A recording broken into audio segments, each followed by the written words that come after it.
संक्षेप में अपने लक्ष्य को कभी न भूलो।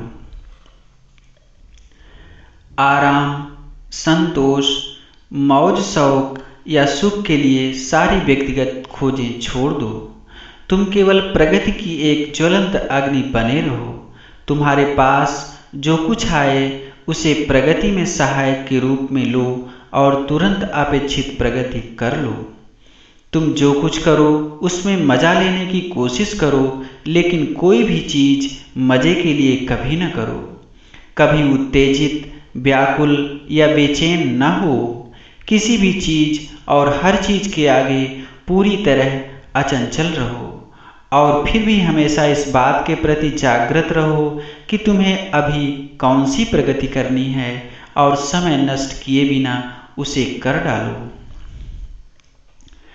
कभी भौतिक घटनाओं को उनके ऊपरी मूल्य पर न लो। वे हमेशा किसी और चीज़ को निरूपित करने के लिए एक भद्दा प्रयास होती हैं। सत्य वस्तु हमारी सतही समझ से बच निकलती है। किसी के आचरण के बारे में कोई शिकायत न करो जब तक कि तुम्हारे अंदर वह शक्ति न हो जो उस चीज़ को बदल सके जो उससे ऐसा व्यवहार करवाती है। और अगर तुम्हारे अंदर वह शक्ति है तो शिकायत करने की जगह उस आदमी को बदल दो। तुम जो भी करो उस लक्ष्य को कभी ना भूलो जिसे तुमने अपने सामने रखा है। महान आविष्कार के इस उद्यम में कुछ भी छोटा या बड़ा नहीं है। सभी चीज़ें समान रूप से महत्वपूर्ण हैं और सफलता को जल्दी ला सकती हैं या उसमें देर लगा सकती हैं। खाने से पहले इस अभिप्सा के साथ एकाग्र हो कि तुम जिस अन्न को खाते हो वह तुम्हारे शरीर के लिए वह आवश्यक पदार्थ लाए जो महान आविष्कार की ओर तुम्हारे प्रयास के लिए उस ठोस नींव के लिए जरूरी हो। वह उसे प्रयास में लगे रहने की ऊर्जा और दृढ़ता तथा अध्यवसाय की शक्ति दे।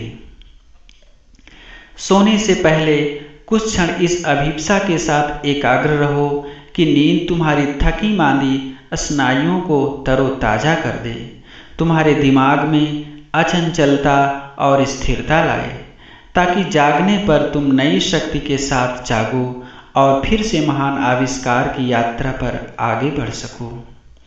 कुछ करने से पहले इस इच्छा पर एकाग्र हो कि तुम्हारा कार्य महान आविष्कार की ओर तुम्हारी यात्रा में सहायता कर सके, कम से कम किसी तरह बाधा न दे।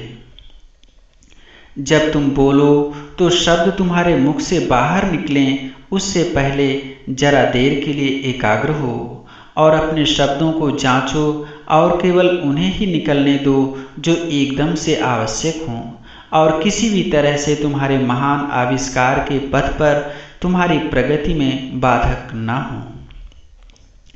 संक्षेप में अपने जीवन के लक्ष्य और प्रयोजन को कभी न भूलो। महान आविष्कार के लिए इच्छा हमेशा तुम्हारे ऊपर मंडराती रहे। तुम जो कुछ करो, तुम जो कुछ हो, उस पर यह आलोक के महान पंछी की तरह मंडराती रहे जो तुम्हारी सत्ता की सभी गतिविधियों के ऊपर छाया रहे।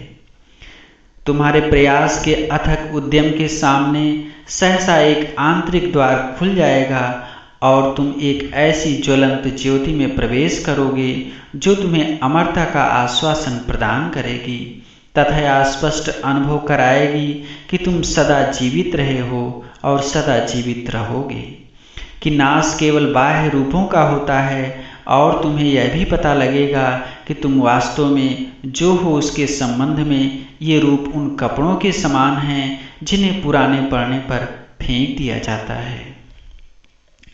तब तुम सब बंधनों से मुक्त होकर तन कर खड़े रहोगे और परिस्थितियों के जिस बोझ को प्रकृति ने तुम पर लादा है तथा जिसे वहन करते हुए तुम कष्ट भोग रहे हो उसके नीचे कठिनाई से अग्रसर होने के स्थान पर तुम यदि इसके नीचे कुचले नहीं जाना चाहते हो तो अपनी भवितव्यता के प्रति सचेतन होकर तथा अपने जीवन के स्वामी बनकर सीधे दृढ़तापूर्वक आगे बढ़ सकते हो।